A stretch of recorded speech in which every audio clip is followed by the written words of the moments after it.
Hi there, Chris here. This video is about what do you do? I just got these Lockwood cylinders in, and what do you do when you got all these cylinders and the one key came with it, but the key doesn't fit any of these. The bitting does not fit any of these cylinders. And I'm glad I got the key because it's a A1015TR, and this is it's an ILCO number. But if you look up in Suki's key blank book, you can see that, if we can see it here, that is a master keyway. So you can look up and find the keys and order it from like CLK key blanks, order your blanks. But how do you get into it if your key doesn't work? Well, you can pick it. These could be tricky and take a long time. Or you take the cam off the back, and what we're going to try and do is back shim it. So you're going to pick the key pins using a shim to try and separate the key pins from the driver pins. And if you do all that, get your shim all the way through, then you're ready to open it up. And then we could, if I can find my key, then we could pin it to this bitting. So at least we have a key. If not, like I say, we could look it up in the book. You can look up this profile in the book and figure out which one it is and order some blanks. But first you gotta, to get anywhere, you gotta pick it. You either have to pick it or shim it. So we're gonna try shimming it. And usually I find this faster than picking. So you just stick your shim in the back there and take, I don't know, you could take this pick. Sometimes I use this Medusa and just sort of rake in there. We'll see. Let's see what works.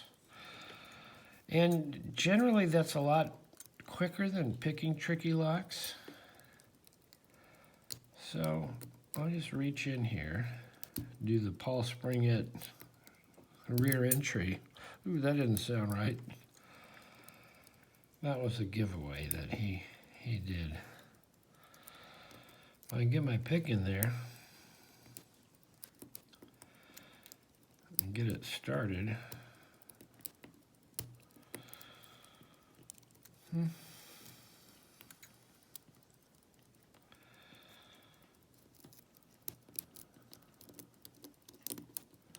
Okay, I've got the fifth pin or the sixth pin, and then the fourth, and I'm going to continue down here. And the first ones, in the back are pretty easy to get because you can get to them, but then they get in the way, just like any old picking. And sometimes then I switch to the front. We'll try the Medusa. And just sort of rake around in there. Okay, so we got maybe another pin.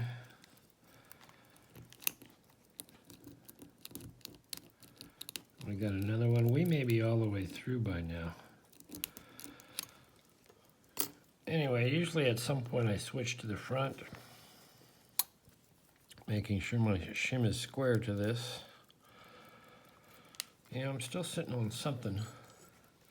So I just little gentle pressure on the back, and then try and lift up the last pin. And we may be there, actually. No, we're not there yet.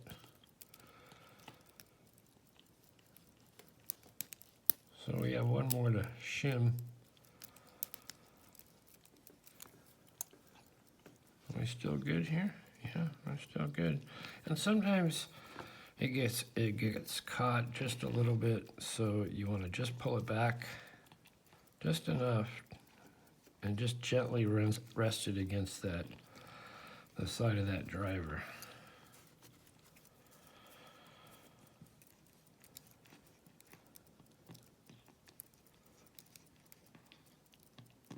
And you can kind of feel which one you're working.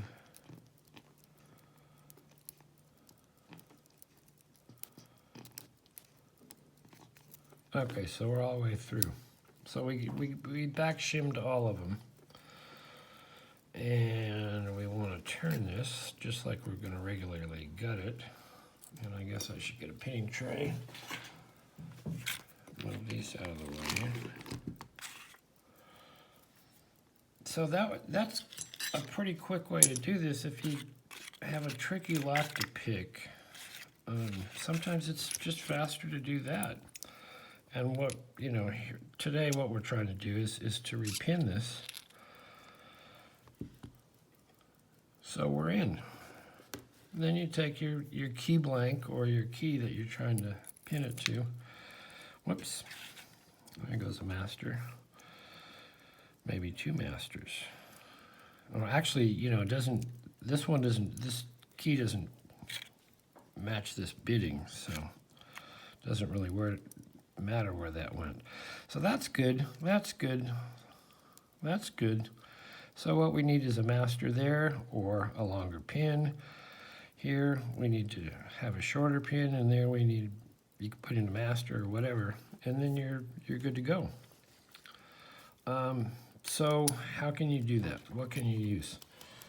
Well, you could take a lockwood, if you could find one of these things, pinning kit, and repin it with that, or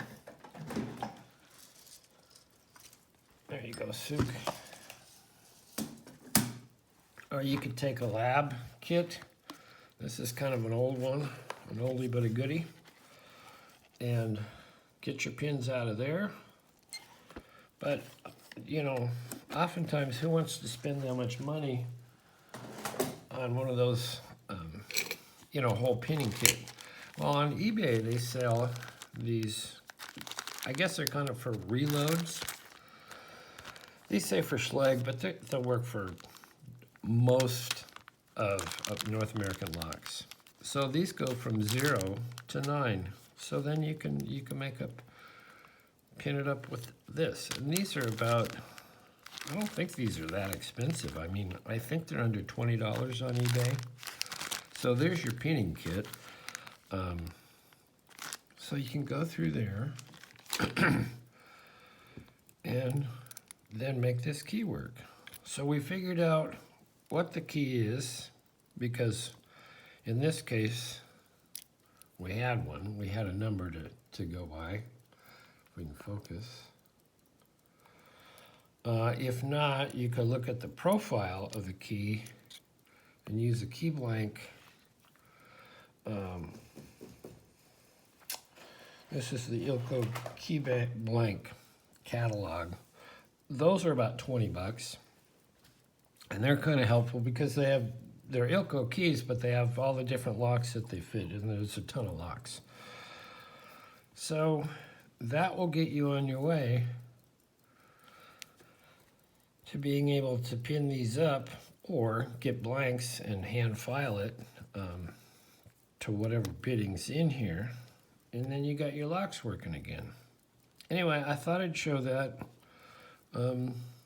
What is kind of a cool technique for you to learn is that back shimming, because like I say, oftentimes back shimming and just noodling around in there with a little pick and your shim is a lot quicker than picking a tricky lock.